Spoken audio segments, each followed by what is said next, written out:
au travers de notre solution. Donc, pourquoi on est arrivé à créer Need for Viz? Bah, je pense que Stéphane a répondu à pas mal des questions. C'est-à-dire que, il y a un manque dans BO. BO, c'est un très bel outil, Webby. Le problème, c'est que ça manque d'interactivité, c'est que ça manque aussi de data visualisation. Donc l'interactivité, on va la retrouver en positionnant en fait en intégrant des boutons, des cases à cocher dans Webby de façon à, amener de l'interactivité vraiment dans le rapport. Donc ça, je vais vous le montrer. Ensuite, il y a la partie, visualisation des données qui manquait assez fort. Voilà. Ce qu'il faut retenir, mais Stéphane l'a déjà bien expliqué et je crois que c'est le slide le plus important de la présentation finalement, c'est que c'est une solution 4 en 1. On va vous apporter avec de Need for Viz, donc les composants de type DataViz, la navigation dont je vous parlais, qui va vous permettre de faire de Webby un outil de reporting. La cartographie, en ligne et hors ligne. Donc c'est-à-dire qu'avec de la cartographie, on va pouvoir, utiliser des cartes connectées, donc du Google, de l'OpenStreet par exemple, et puis des cartes hors ligne basées sur des fichiers GeoJSON qui sont dans le serveur Need for Viz. Donc là, il n'y a pas de sortie vers internet pour aller chercher de la donnée. Donc, les 2 ont bien évidemment leur intérêt et l'export, de tous les composants graphiques au format HTML, comme, comme Stéphane vient de nous le montrer. Donc ça, c'est vraiment, les 4 piliers de la solution. Voilà, donc là, c'est ce que je viens de vous dire. Heu, je vais vous en dire un petit peu plus sur la société. Donc on est partenaire de SAP, on a des partenaires, en France. Aujourd'hui, on est donc, avec, nos amis de Synergie. On a aussi des partenaires à l'étranger. BO étant un produit international, quand on a lancé la solution, on a eu, des des prospects et des clients, un peu partout là où on a du BO. Donc ça va des États-Unis en Australie.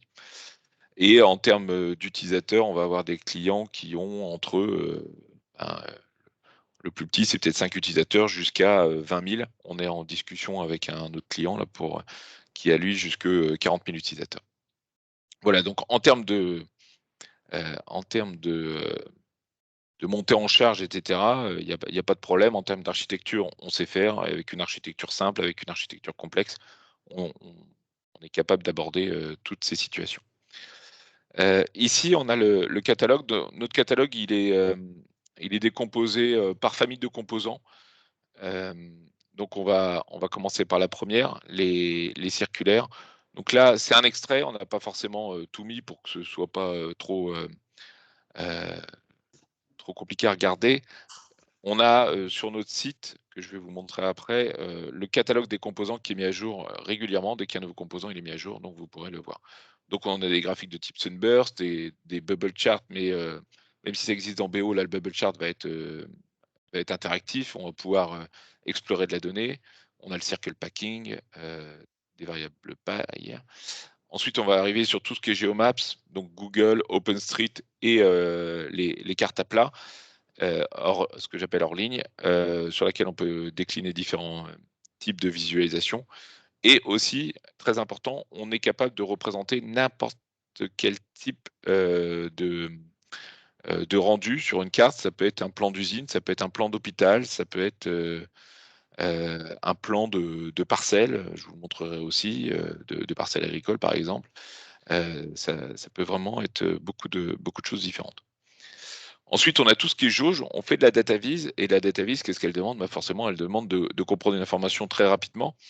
Donc on a toutes ces types de jauges qui permettent vraiment d'avoir une information, très macro et puis après avec nos composants dans lesquels on peut aller forer de l'information, on aura une information plus détaillée.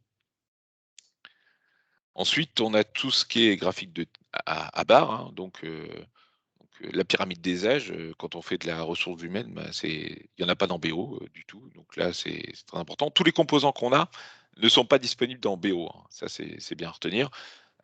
Il se peut que par enfin, il y en a qui existent sous d'autres formes, mais les nôtres font forcément quelque chose, d'autre. La représentation n'est pas forcément la même ou elle va plus loin, quand on peut faire la même chose que dans BO, mais en général, on va plus loin. Le but, c'est pas de reprendre tout ce qu'on fait dans BO, quoique on sera peut-être amené à le faire pour le fameux export HTML dont parlait tout à l'heure Stéphane. Voilà, ensuite on va avoir les tables à défilement. Donc effectivement, Weeby, c'est faire des tableaux sur des centaines de pages, mais il n'a pas été prévu d'y mettre un ascenseur. Quand on fait un tableau de bord, on a besoin de mettre des ascenseurs pour avoir de l'information directement dans le tableau sans avoir à défiler plusieurs pages. Et aussi, on a ce qu'on appelle le filter paginati de table ici, qu'on appelle aussi le Excel in Weeby. Lui, il permet en plus d'aller filtrer à la volée et d'aller trier, etc. Donc, c'est vraiment du tableau à défilement, mais amélioré. On va voir tout ce qui est tuiles de tendance et de progression, par exemple, avec des murs de tuiles aussi de façon optionnelle. On va avoir tout ce qui est temporel avec des sparklines ou des timelines. Sparkline, c'est le fait de pouvoir intégrer des mini graphiques temporels dans un tableau. Et timeline, c'est le fait de pouvoir naviguer dans les données. On va avoir tout ce qui est gestion de ressources et gestion de projet avec des graphiques de type Gantt. Et puis après, on a mis dans mort parce que sinon ça serait un petit peu long. Et puis on n'en a pas mis beaucoup. On a un pivot table. Donc le pivot table, c'est un tableau croisé dynamique, hein. Donc je vous le montrerai aussi, ça permet ça n'existe pas dans BO de façon dynamique telle que nous on le propose. On a des trimaps qui sont forcément avec du forage ou de l'exploration, comme on veut. On a le double sign key qui est très apprécié des financiers. On a le multi-chart qui est un graphique qui propose 16 juste en changeant le mode de représentation en cliquant sur le bouton en haut à gauche. On a des graphiques plus statistiques comme le graphe de distribution ici. Et après, on a tous les composants de navigation qui est donc le deuxième item dont je vous parlais tout à l'heure, ce qui va permettre de faire de Weeby un véritable outil de tableau de bord. Voilà. Et après, on a tout ce qui va venir bientôt. Quand on dit bientôt, on sort une release tous les mois, une majeure tous les trimestres. Donc janvier, février, une mineure. Donc dans mineure, on apporte des évolutions sur les composants et des corrections de bugs s'il y en a. Et dans la release majeure, on va apporter au minimum un nouveau composant. C'est-à-dire que quand vous faites l'acquisition de notre solution, vous avez les nouveaux composants tant que vous êtes à jour de maintenance. Voilà. Et là, donc, je vais vous montrer quelques exemples de tableaux de bord qu'on a fait avec notre solution. Je vais vous les montrer tout de suite de façon un peu plus interactive d'ailleurs. Voilà, donc on va passer à la petite démo. Je vais vous montrer 2-3 petites informations avant de commencer. Donc le catalogue de graphiques, le site qui est là, demopublic.needforvis.com, il est accessible directement depuis notre site web www.needforvis.com. Vous avez un access live démo en haut qui vous permet d'accéder ici avec un compte moins étendu que le mien, mais c'est le même serveur et tout ça, tout ce qui est dans Need for This Samples ici, vous pouvez y accéder. C'est-à-dire que si vous voulez en savoir plus sur nos composants, bah, vous allez faire comme moi, vous allez ouvrir le catalogue par exemple, et puis vous allez pouvoir défiler les différents graphiques. Donc je ne vais pas les passer un par un, vous aurez l'occasion de les revoir. Sachez que bah, ils sont tous interactifs, vous allez pouvoir toujours, vous voyez déjà rien qu'à l'ouverture, on a des animations, on peut personnaliser le fond du graphique, on peut personnaliser les couleurs, on a des palettes personnalisées, on peut vraiment faire tout comme dans un graphique Weeby classique. Donc ça, c'est celui dont je vous parlais tout à l'heure, sur lequel on peut changer à la volée le type de représentation. Vous voyez, là, c'est très, très simple et n'importe qui peut le faire. Et ça, c'est le même composant sur lequel on a mis 2 axes. On a juste fait des représentations un peu différentes. On peut même customiser, personnaliser le type de barre en faisant des pyramides, etc.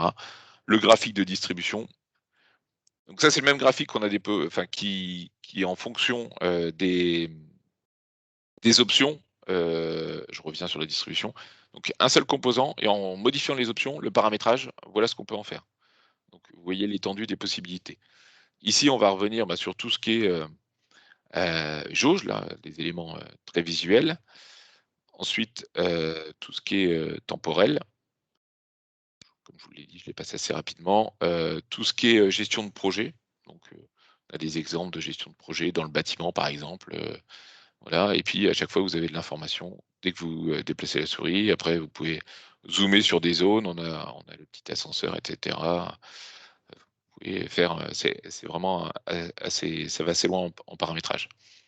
Donc les fameux, tableaux défilants, donc, sur lesquels, on a celui qui est le plus, qui plaît vraiment beaucoup, à tous nos clients. Donc c'est le même composant là sur les 2 du bas et puis on peut appliquer des filtres à la volée et cetera juste en cliquant sur, là j'ai un filtre un peu trop restreint, je vais me remettre sur 2015 par exemple. Ouais, il est un peu trop restreint mon filtre. Ensuite on a le tableau croisé dynamique, voilà. On a, tout ce qui est, relation avec les scènes keys. Donc là par exemple, un chiffre d'affaires en fonction et puis la marge, qui vient, en fonction du chiffre d'affaires donc ça c'est assez apprécié des financiers comme je le disais tout à l'heure. Les Trimaps, donc ça c'est le même composant toujours et puis, voilà, on peut, avoir des représentations différentes, heu, juste en utilisant le même composant. Les tuiles très important en termes de visualisation toujours, le fait de pouvoir donner de l'information très rapidement là sur une progression et ensuite sur une tendance. Le RDF, donc le RDF là ça va vous permettre de mettre les éléments en relation les uns vis-à-vis des autres. Donc c'est un composant qui est très puissant, qui nécessite, d'avoir des données qui vont très bien. Par exemple, si, vous êtes dans l'IT, vous pouvez tout à fait, imaginer, que, vous avez les serveurs qui ont des dépendances les uns par rapport aux autres. Par exemple, votre serveur, BO, il va avoir des dépendances comme un ETL, comme des bases de données et cetera. Je pourrais, typiquement, ici, imaginons que les USA soient mon serveur BO, je veux connaître, les, les voisins, donc je clique là. Si je veux connaître les descendants, les ascendants, je fais ça. Je peux cacher ce qui n'est pas sélectionné et je peux changer le type de représentation, vous voyez? Et puis, ça m'affiche tout de suite, je vois avec ce composant ici là, j'ai une relation, bilatérale alors qu'avec les autres, ce sont une relation unilatérale.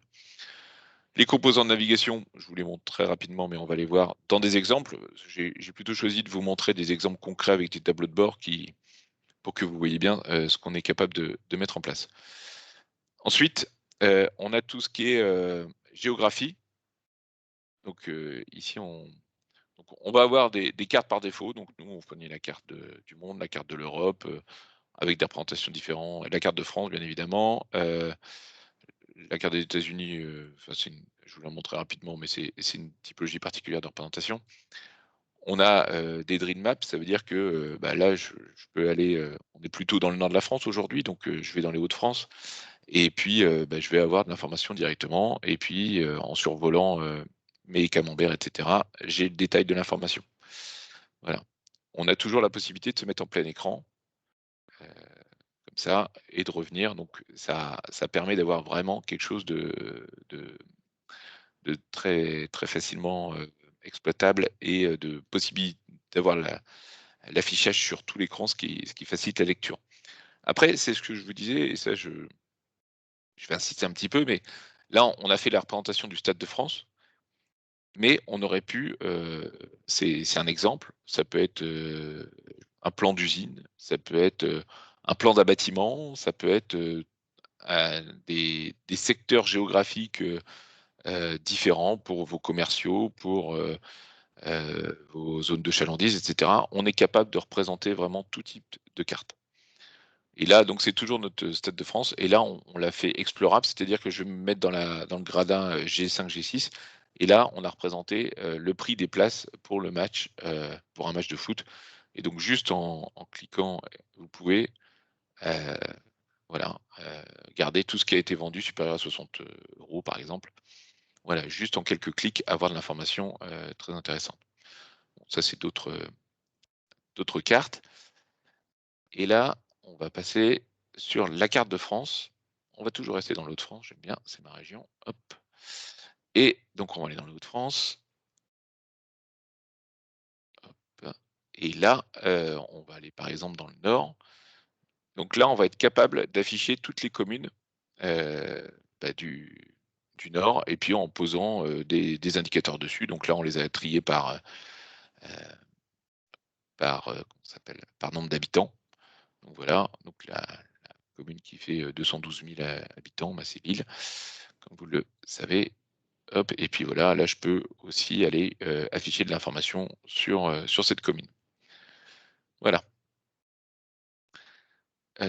et tout ce qui est,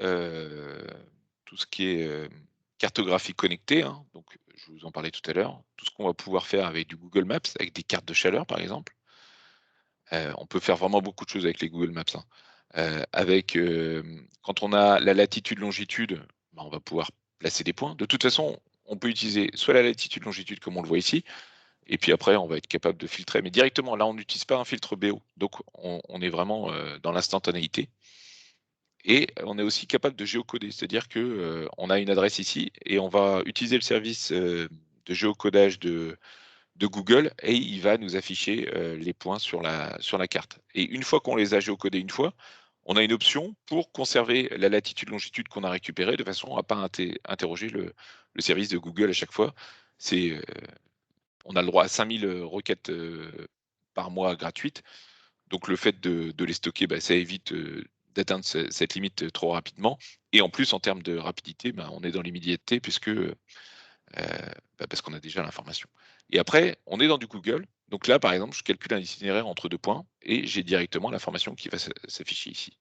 Voilà et puis je peux même le faire en transport, par exemple et voilà, il va me trouver mon chemin et si je veux le faire en vélo de la même façon, je le fais en vélo. Donc vous voyez, on est vraiment connecté, on est en instantanéité dans Google et Google dans Webby. Donc heu c'est ce qu'on disait, c'est ce que disait Stéphane. On apporte un sérieux coup de jeune à Webby en termes de représentation, en termes de dashboarding. Là, c'est de l'OpenStreet et OpenStreet, Google n'est pas fait pour ajouter des graphiques sur la carte. C'est pas prévu pour. Donc, on utilise plutôt de l'OpenStreet quand on a besoin d'ajouter des représentations graphiques. Et les représentations graphiques, là, on est capable de les changer, de changer le type de représentation à la volée. Voilà, au milieu, c'est nous qui avons rajouté ça, suite à une demande client. De toute façon, il voulait avoir un indicateur qui lui dise, bah, quelle était, hem, la tendance, sur son magasin, par exemple. Là, c'est vert, ça veut dire que tout va bien et quand c'est bleu, c'est qu'on n'a pas les données et quand c'est jaune, bon après c'est des couleurs à définir. Voilà. Ensuite, maintenant, je vais vous présenter, tiens, ce composant-là, par exemple. On va recommencer par ici. Donc on va prendre donc l'idée, c'est de dire que Webby est traditionnellement considéré comme un outil de reporting BI et aujourd'hui, de plus en plus d'organisations se sont détournées ou pas d'autres outils pour faire du tableau de bord. Donc on parlait de Power BI, de Qlik, de Tableau. Ce dont on se rend compte, c'est qu'il y a beaucoup, d'entreprises aujourd'hui qui, ont commencé avec du BO parce que le Tableau n'existait pas à l'époque. Power BI, non plus ou alors, pas très mûr et bien après et du coup, on se retrouve avec, un gros historique, BO. On se retrouve avec des données qui existent dans BO et on se retrouve avec de la donnée qui est souvent sécurisée. Donc quand on doit, exporter les données de BO pour les mettre dans Power BI ou dans Tableau, bah, ça nécessite quand même, bah, du rework ou de récupérer, l'information pour resécuriser la donnée. Là, à partir du moment où vous avez déjà, hem, on est directement plugué sur BO et ben, on n'a pas de tout cela à fournir. Donc là, je vais avoir mes boutons qui vont me permettre d'actualiser ma vue, donc vous voyez, comme vous pouvez le voir. Ensuite, je vais être dans un drill bar, je vais être capable donc là, si je reviens, je suis, le 9 juin l'année dernière, à 7 heures du matin et je vais pouvoir aller analyser, parce que j'ai les données bien évidemment, la production de ma mine de charbon à la minute près. Donc là et puis comprendre pourquoi, qu'est-ce qui s'est passé ici, je suis passé de 1 500 à 1 100, j'ai dû avoir une panne ou quelque chose. Donc je vais pouvoir aller comprendre cette donnée ensuite en utilisant mon tableau de bord. Donc là, j'ai la production instantanée par rapport à la journée précédente, et par rapport à ce que j'ai planifié. Là, j'ai mes équipes, donc j'ai mes équipes ici, je vois quelle est leur production. Celle-là, c'est la meilleure, c'est l'équipe de Hills. C'est l'équipage, hein, il fonctionne en 3-8 et c'est des vraies données, hein, de tout ça. qu'on a bien évidemment le droit de vous montrer. Et puis, bah, là, je vais voir dans mes 3 équipes, sur la quelle était la production de l'équipe A sur les, 4 derniers jours, par exemple. Donc on voit que le 13 juin, ça a été quand même, la meilleure journée. Voilà, donc mes tuiles de tendance et cetera. Je vais passer à l'onglet suivant, en cliquant sur ma petite loupe, voilà. Et puis, bah, là, je vais pouvoir aller analyser mes incidents de production. Donc là, je vois que quand même, il a dû se passer quelque chose, par ici, parce que j'ai quand même et là, ce qu'on a rajouté, ce qui n'existe pas non plus nativement dans Webi, c'est une pop-up. C'est-à-dire que quand je vais cliquer sur mon point, voilà, ça va me permettre d'aller charger mes données. Donc là, je vois, j'ai les données sur la date que j'ai cliqué, donc le 21 mai, et puis, bah, je vais pouvoir comprendre ce qui s'est passé sur, sur cette journée et pourquoi j'en suis là. Voilà. Donc là, je peux fermer. Voilà, et c'est un tableau cliquable, c'est le tableau, filtrable, donc je vais pouvoir appliquer des filtres, trier, et cetera. Là, je vais cliquer sur l'équipe, moi j'aurais pu même sélectionner une équipe. On va sélectionner l'équipe A par exemple. Voilà. Donc là, je vais avoir, mes informations par rapport à ce qu'elle a traité. Là, je vais cliquer, sur la première équipe A. Là, j'ai mes équipements à l'arrêt. Je dis: «Tiens, moi je voudrais avoir un peu plus d'informations sur, l'équipement EX01», donc là, j'ai son nom, hein. Et puis je vois que j'ai des pannes surtout, opérationnelles. Voilà, et puis, bah, je vais avoir, le type de panne, qui a provoqué, bah, les arrêts de production, de ma mine. Voilà, donc on va revenir là, je vais me remettre dans toutes les valeurs par exemple, et là vous voyez, il va s'afficher, on a un petit chariot, et ce petit chariot, et ben, il montre, la production par équipe, et puis mon petit chariot, bah, si je veux, comparer les équipes A et B, bon, moi je vois que c'est assez similaire. Par contre, si je veux comparer la A et la D, je vois tout de suite que les D ont été meilleurs. Avec ce composant-là, on peut représenter n'importe quel type, d'image. Donc si ça peut être le logo de votre entreprise, ça peut être, une voiture, un verre, et cetera. On en fournit quelques-uns par défaut. Et donc, toujours mon tableau dont je vous parlais tout à l'heure là, donc je vois qu'il est paginé, donc ça va me permettre je peux aller cliquer sur un élément, donc là, heu, je peux cliquer sur une équipe aussi, donc ça va me trier les données. Donc je vais vraiment pouvoir faire, je veux savoir par exemple, ce qui est supérieur à 600, heures d'interruption, boum, et hop, tout de suite, j'ai l'information. Voilà, on pourrait y passer encore un peu plus de temps, mais j'ai un petit peu de choses à vous montrer. Je vois que le temps passe. Hem, on a donc aussi, je vais passer en mode plein écran. Donc on a ce mode plein écran qui est vraiment, qui facilite la lecture. Donc ça dans VO, dans n'importe quel graphique, vous pouvez pas le faire. Donc, juste, même si vous voulez le bouton plein écran, mais il faut passer par notre solution. Donc là, j'ai différents types d'analyses. Donc je vais avoir une analyse temporelle, j'ai une analyse donc par genre. Ensuite là, ça va être par compétence, par pays d'origine. Hop, je vais mettre un peu de temps. Hop, voilà. Et puis je vais pouvoir aller naviguer dans mes données. Sauf que je l'ai ouvert un peu trop longtemps. Et un peu trop longtemps, on va le rouvrir. J'avais perdu ma session. Alors, revenons sur, hop, où est-ce qu'il est? C'est celui-là. Voilà. Donc, voilà, je le rouvre. Je reprends par compétences. Donc là, je vais changer le mode de représentation en disant, ben, voilà, donc les gens qui ont immigré au Canada, je vais regarder sur l'année 2011, par exemple. Ils ont surtout des compétences économiques. Ce sont des travailleurs qualifiés pour la majorité et ils sont majoritairement français. Voilà, et là, j'ai eu l'information en 2 clics. Maintenant, je peux avoir, par pays d'origine. Donc là, je vais utiliser, un Sunburst, pas un Sunburst, pardon, un Sankey, et puis je peux regarder, donc là, en 2011, je vois que c'est Haïti, par exemple, et puis là, je vois en 2014, ben, c'est, les Français, en Europe qui arrivent le plus au Québec. Après, ça va être, les Algériens, du continent africain, ça va être Haïti en Amérique, et ça va être l'Iran qui a été positionné en Asie, par exemple. Et ensuite, par catégorie, donc là, donc ça, c'est la carte du Canada. Et puis, je vais cliquer dessus, et là, je vais avoir, donc en me mettant sur ma carte, je vais être capable d'avoir l'information sur la répartition des raisons d'immigration au Québec. Donc, au Québec, je vois que c'est surtout économique. En Ontario, c'est également surtout économique, mais aussi une famille parrainée. Donc là, très rapidement, j'ai de l'information. Donc là, c'est économique au Manibota. Et voilà. Et puis là, je peux afficher les données détaillées. C'est comme tout à l'heure. Je vais avoir donc mon tableau qui s'affiche. Voilà. Et je veux ce qui est supérieur à 100 000. Et vous avez compris, ou à 10 000 là par exemple. Et là, bon, tout de suite, j'ai l'information. Sans avoir à repasser ailleurs sur un autre onglet, ce qui serait pas possible avec Webi aussi nativement.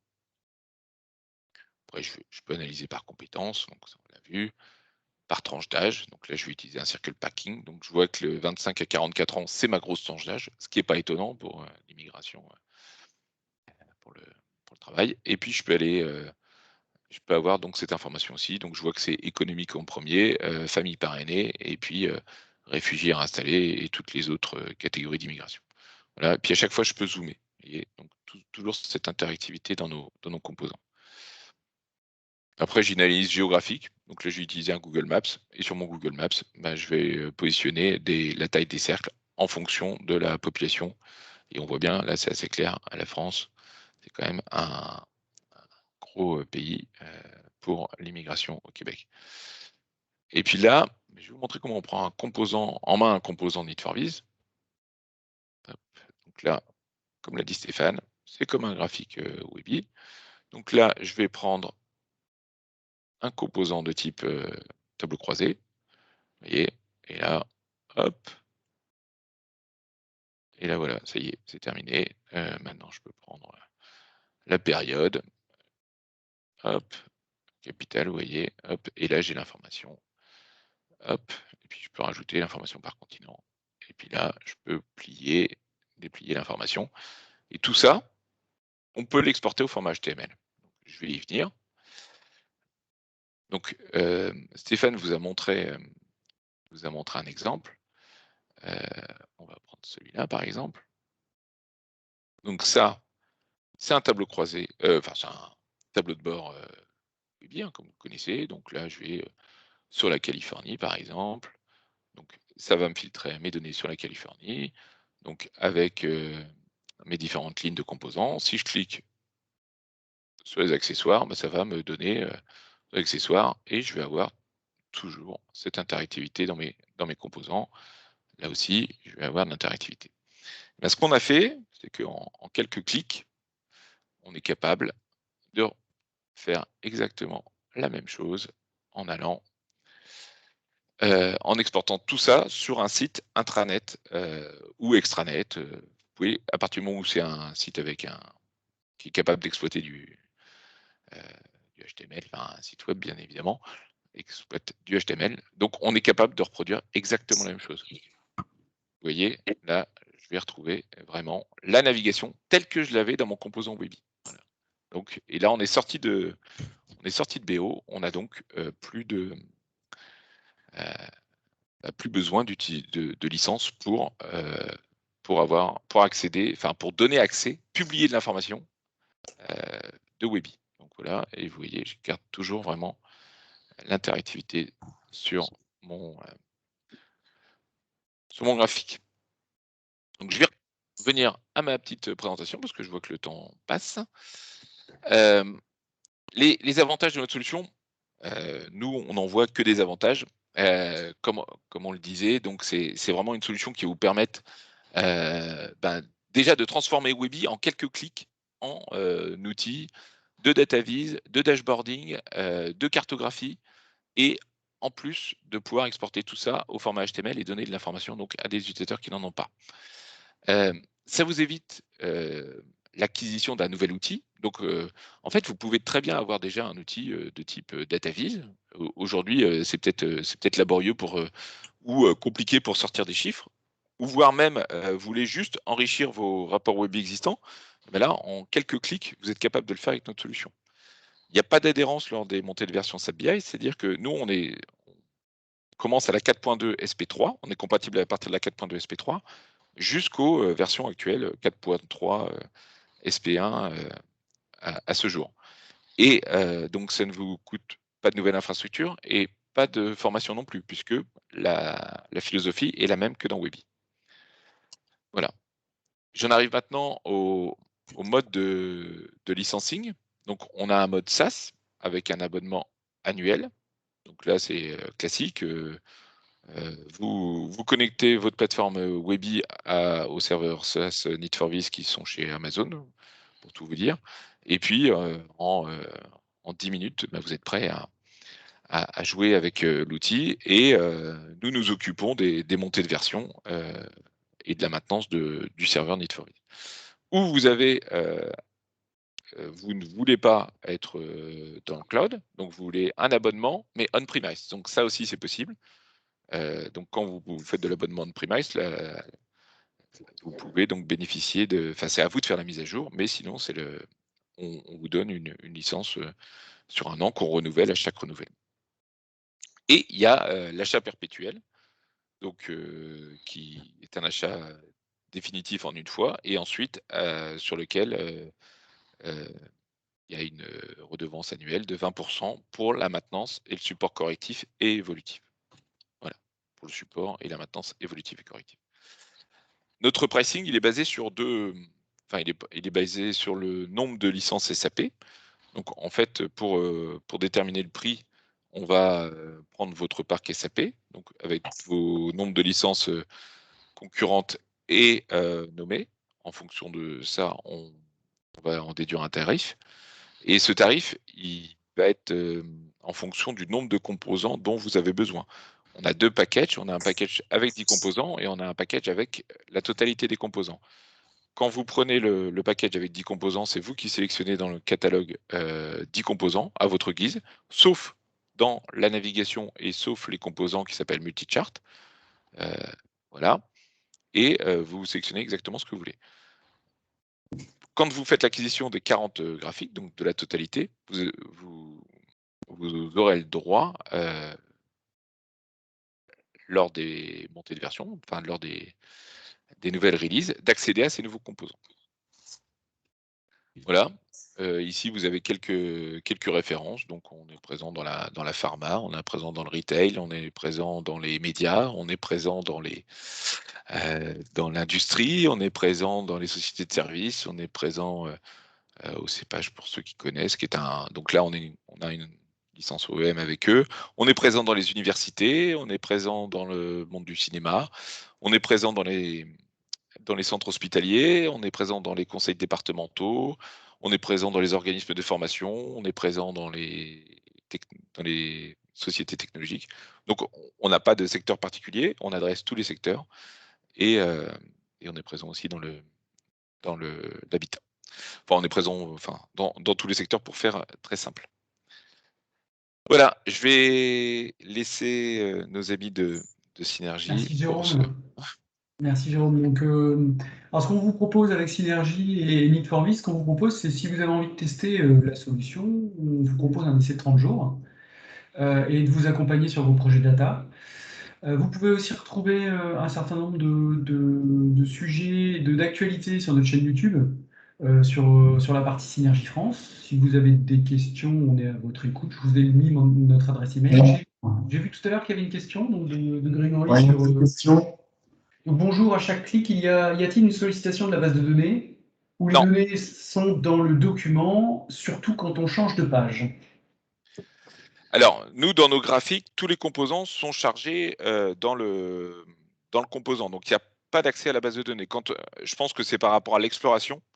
Donc, quand on va driller, les données sont déjà chargées dans le document Webby. Donc, il n'y a pas d'accès à la base de données. En tout cas.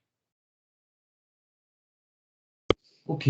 Normalement, vous avez dû recevoir de notre part un questionnaire de satisfaction qui va vous permettre qui va vous permettre de récupérer le support ou le replay. Et nous, avec vos réponses, on va pouvoir améliorer aussi nos webinars. Donc, n'hésitez pas à y répondre. Est-ce qu'il y a d'autres questions? Je ne sais pas. Moi, j'avais une petite question. J'aurais voulu savoir quelle était l'incidence si on migrait de version SAP BI, Jérôme? Alors, nous, à ce jour, on a une seule ligne de code. Donc, c'est-à-dire que quand on fait une montée de version d'un service pack sur la 4.2 ou même de passer de 4.2 à 4.3, ça n'a pas d'impact sur Need for Viz. C'est-à-dire D'accord. que c'est la même ligne de code. Ok, très bien. Ça marche. Et on peut déployer Need for Speed sur Windows, sur Linux, sur d'autres. Voilà, donc on a sorti la version Linux le mois dernier. Donc Oui. maintenant, on est compatible sur Windows et Linux. D'accord. Et quand on peut exporter dans plusieurs versions, du PDF peut-être? On peut exporter en PDF, en Excel. En fait, ça va utiliser la génération PDF et Excel de Webi. Et donc, ça va sortir le graphique. Ça sera une image, hein, comme pour un PDF, c'est à peu près normal. Mais pour Excel, ça sera aussi une image, comme le fait, puisque c'est le moteur de Webi qui génère le Excel. Voilà. Je ne sais pas s'il y a d'autres questions. Peut-être pas. Ça a l'air donc tout a l'air clair. Ça a l'air très clair, Bon, c'est effectivement. parfait. Donc on attend vos retours via le sondage.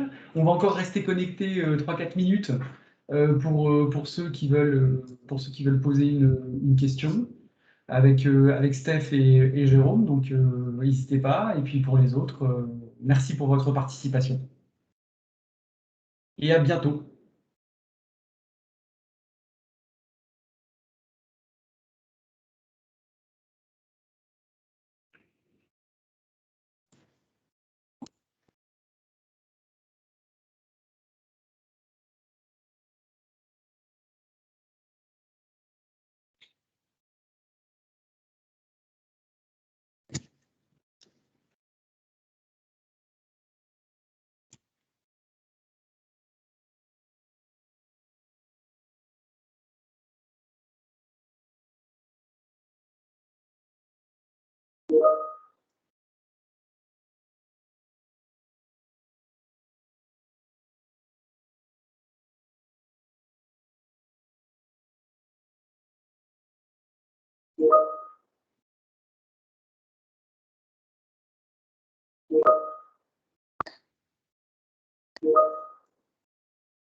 Très bien.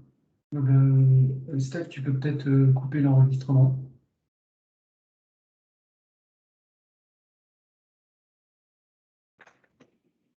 Super.